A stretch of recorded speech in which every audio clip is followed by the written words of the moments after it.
Hey guys, what is up? Coming at you today with another kit bashing video. Finally got the hobby station up and running in terms of video production, so pretty pumped about that. And today we are building an AdMech assassin. Now a little bit about this project. It came about rather sporadically after I read the Servants of the Machine God review in the top right corner. But in one of those short stories, there's a character who I thought was really cool and was like kind of like a super stealthy assassin dude, and I wanted to build my own assassin kind of based off of this character. So this kit is a pretty easy conversion, I would say, but it requires a decent sum of parts. It uses a Nighthaunt as its base, a Tau drone of some sort, I believe it's a shield drone, but I'm not 100% sure, as its head, and some spare AdMech bits, pouches, and greeblies and things to do the arms and fill out the rest of it. So the first part of this build is to get rid of the tombstone that is on this base, because it is just too much of a fantasy element to really fit in with the world of 40k. And while it looks good on the Nighthaunt, it really doesn't work for my concept of a ghostly robot. So I just use my clippers to get rid of most of it and get it not all the way flush, but a decent portion of the way there, the rest of which will be covered up by modeling putty and texture paste in the basing step. After getting that done, the next part is to prep the rest of the body. This is pretty much a straightforward assembly of the body of this Nighthaunt figure, taking away the arms, getting rid of the mold lines, everything that we don't need being discarded and being prepped for assembly, which we do and just assemble as normal. Now I did think briefly of using a normal sicarian infiltrator's head here, but I decided it didn't quite have the profile I was going for. I wanted kind of more of like a classic like samurai flick helmet with the shrouded robes and the giant helmet. I thought that would look pretty cool, so I decided to go with the Tau drone instead. As you can see, the hood is sitting exactly where his head would be, so that has to go as well. Before we do that though, I start dry fitting the arms and doing everything I need to prep those for assembly, basically getting all of my component pieces in order before assembling and attaching everything to the torso and the body of the figure. That involves measuring up where the arms are going to be sticking out of the robes, dry fitting to make sure we're cutting at the right spot, taking it to our clippers, and checking again to make sure that the pose is solid and it's where we want that arm to be.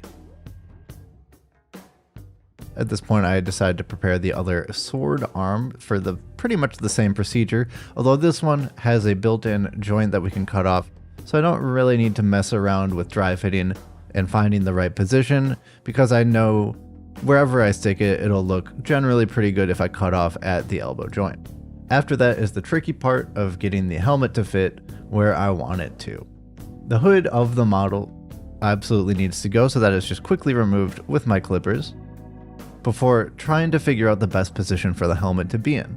Once I have an estimate there, I take my clippers and start chewing away at some of the excess material in the helmet that is preventing my component from sticking in flush with the space provided by the hole in the torso where the hood used to be. I end up taking out a pretty decent amount of this helmet, but most of it is going to be sitting really low against his head. And although it's not perfectly flush due to the various silhouettes created by this model, it's going to be really hard to tell that there were any mistakes made in this position. After the head is dry fit and has everything taken off of it that I needed to, I attach it with some plastic cement, as I do with the rest of the pieces in this model, or most of them at least. And then I start thinking about ways to plug that little hole in the top, which we get to a lot later. Having a servo skull sticking out the front, well, kind of cute, isn't really working for me. So I decide to try and find another spot for it and end up nixing the skull altogether, as it just seemed to add some extra bits that, while flavorful and neat, ended up not really matching what I wanted to do with the figure. After the head is attached, I began prepping the gun arm to be attached to the figure as well. And I noticed that it was a little bit of a not sturdy connection to it, so I decided to pin this arm in place to get a much more secure connection. At this point, I also remembered to drill out my gun barrel. Never forget to drill your gun barrels, folks. It's really easy, and it makes your weapons look a whole lot better. Using that same drill bit, I drill a hole in the arm and drill an opposing hole in the robes where the arm is going to be attached. Now, in this case, it doesn't really matter where I put the hole. There are some built-in guidelines in both the arm and the robes, so I don't need to mark it or anything like that before just drilling in. And then I attach a piece of wire to the arm with super glue, and then affix it with super glue to the robes once it is dried and is secure. Look around a little bit for more places a servo skull could go, end up not really finding any. And then I attach the sword arm at an angle just with plastic cement. Unfortunately for this arm, there's not a ton of space to really have a pin driving through it to attach it more securely, so I'm just going to have to go with plastic cement on this one.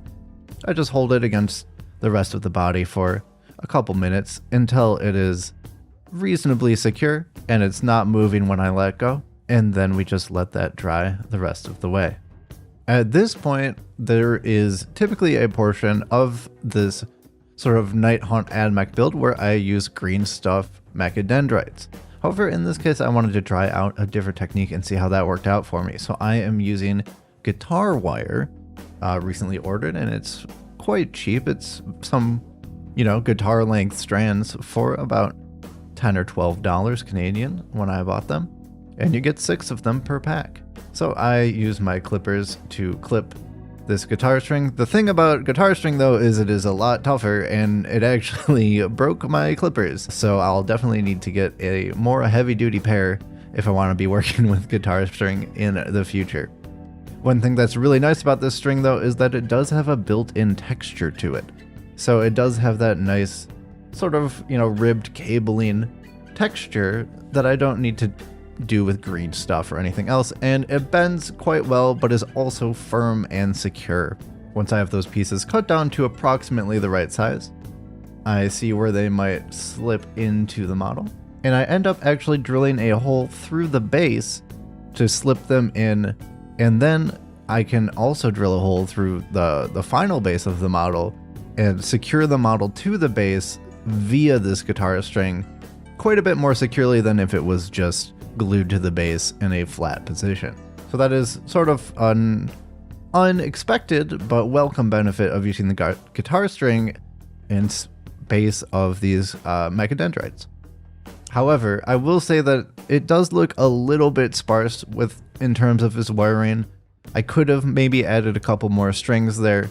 Just the 2 seems, while it works well with the green stuff, which were quite a bit thicker, the thinner guitar strings, I think I could use a little bit more. Maybe next time. Next we have my favorite part, adding the bits. This guy's an assassin, so I slapped some throwing knives from the Delac Necromunda kit onto his gun arm, just to be thrown at a moment's notice. And then I start constructing a backpack of sorts. There's a lot of empty space in his back, so I decided to construct a backpack out of a variety of just bits and bobs, pouches, mechanical looking things. Really trying to get some sort of custom looking signal jammer going here to represent his battlefield abilities. For this is an assassin of the Callidus disposition. Finish off the backpack with one of the, I believe, command things. I'm not exactly sure what to call this. It's a little bit of an antenna array, and I'm sticking it on his backpack to carry through with that sicarian infiltrator inspiration. I also decide to cut off the bottom of the sicarian infiltrator's helmet and attach the sort of front grill to the front of his face. That gives him a little bit more of directionality to the model. The added addition of these sort of cables and things coming out of the infiltrator's helmet give him a quote-unquote face with which to point towards the enemy.